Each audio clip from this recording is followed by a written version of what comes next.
Bonjour à tout le monde, nouvelle vidéo électrocodeur. Aujourd'hui, on va voir les boucles for et while avec Python.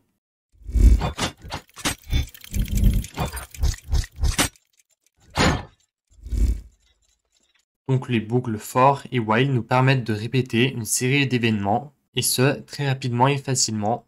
Donc, je vais commencer assez rapidement. Aujourd'hui, les mots-clés importants à retenir.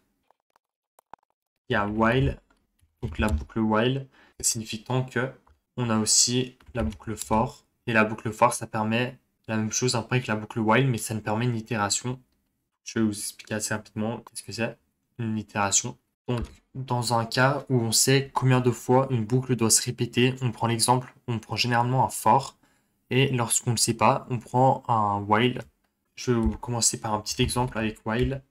Donc, on va mettre répète, répète égale 0, objectif égale 100. Donc, tant que répète, il n'est pas égal à objectif, donc tant que 0 ne vaudra pas 100, alors on va faire un print. Donc là, on va prendre l'exemple d'une punition. Par exemple, je ne dois pas bavarder en classe. Et on fait répète égale répète plus 1.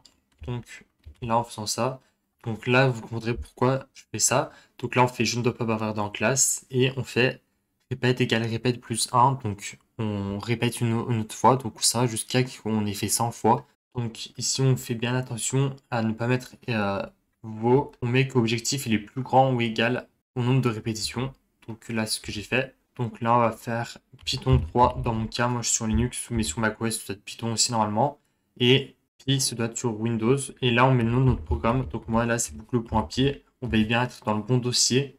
Et on lance. Et on voit que ça s'est lancé. Donc, je ne dois pas bavarder en classe. 100 fois. Et là, peut-être vous vous êtes dit pourquoi j'ai rajouté plus 1 à la fois.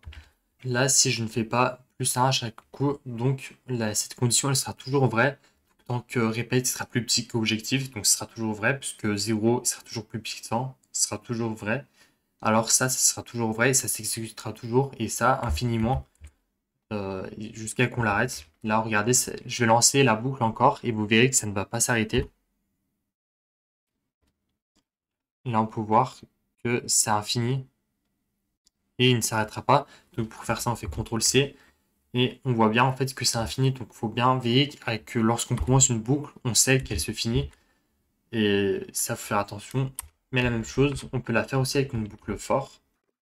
Et pour ça, on peut faire for i in range 0,100 points print.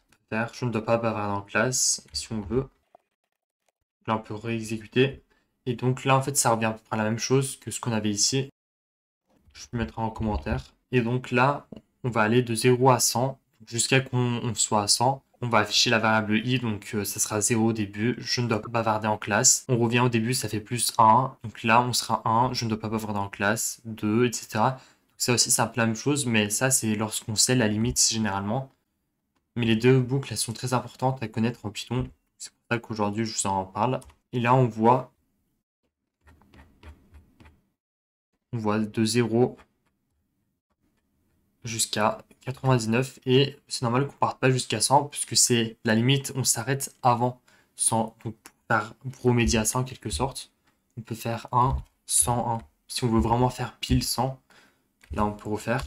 Et là on a fait 100, comme vous voyez, je vais revenir. On l'a de 1 jusqu'à 100. Donc dans la vidéo d'aujourd'hui, je vais parler des boucles for et while. Et c'est super simple à utiliser. Faire une infinité de choses avec. Donc j'espère que la vidéo vous a plu.